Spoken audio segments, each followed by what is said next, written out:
بہت سے مردوں کو دیکھا جا رہا ہے ہوٹلوں میں اپنی عورتوں کو ساتھ لے جاتے کھلانے کے لیے، پارکوں میں اپنی بیویوں کو ساتھ لے جاتے گھمانے کے لیے. کیوں مولانا؟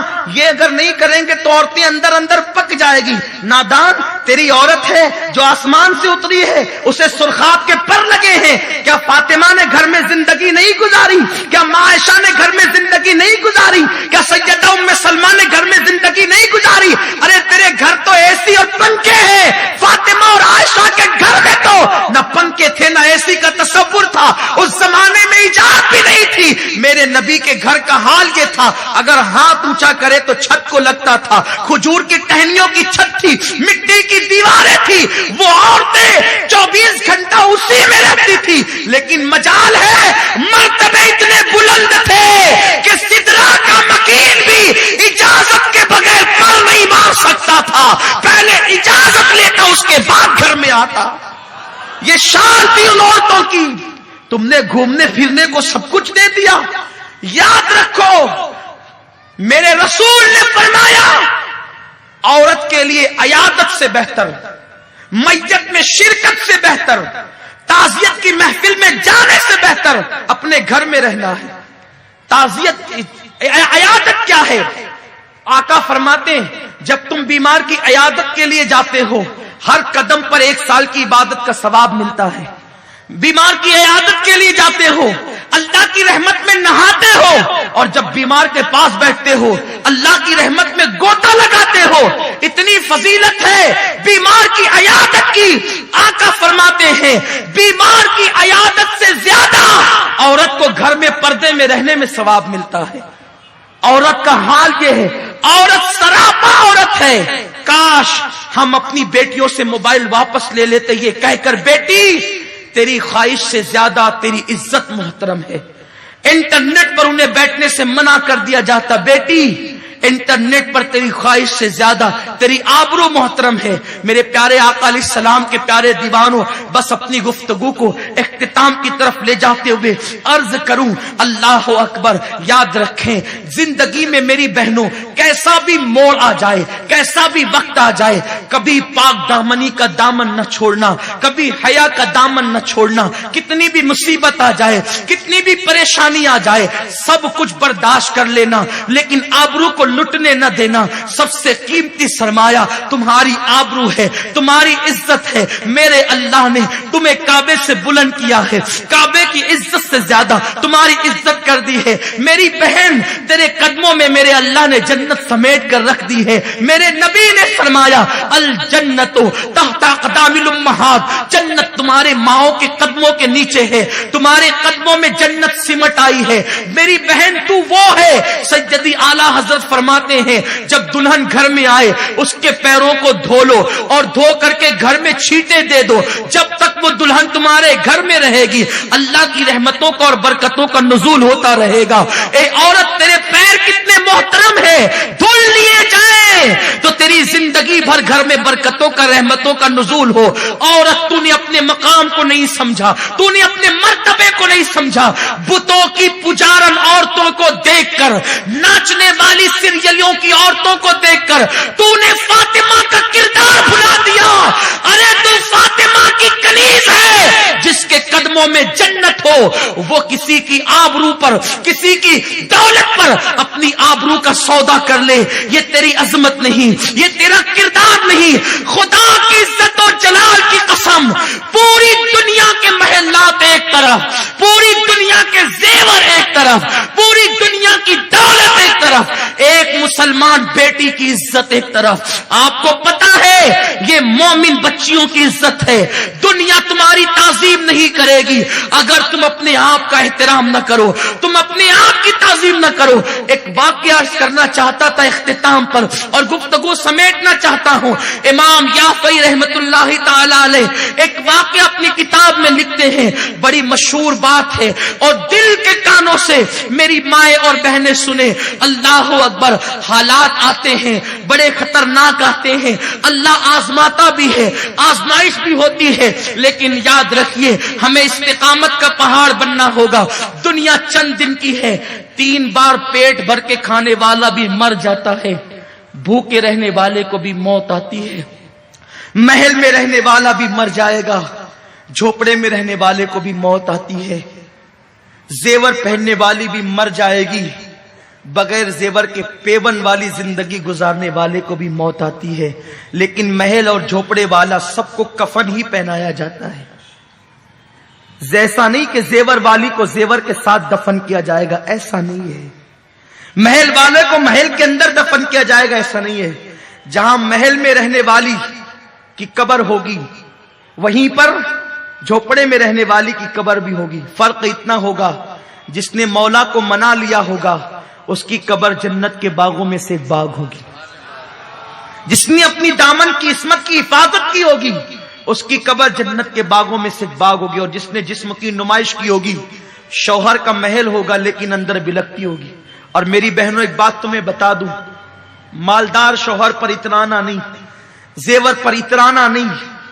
کسی کا شوہر قبر میں ساتھ نہ گیا ہے نہ تمہارا شوہر ساتھ جائے گا۔ ہندوستان میں ایک جوڑے کو جانتا ہوں، لیکن ایک کی مثال دیتا ہوں جس نے محبت کا حق ادا کرنے کی کوشش کی ہے۔ بہت مشہور میاں بیوی ہے، شوہر نے حق ادا کیا محبت کا، کوشش کی، وہ شوہر ہے، اس کا نام شاہ جہاں ہے۔ لیکن آپ کو پتا ہے شاہ جہاں نے محل بنانا شروع کیا ممتاز کے لیے۔ ممتاز کے لیے محل بنانے کو کم و بیش 22 سے 23 سال کا عرصہ لگا۔ اس عرصے میں ممتاز مر گئی، جس کے لیے محل بن رہا تھا اس نے دیکھا بھی نہیں۔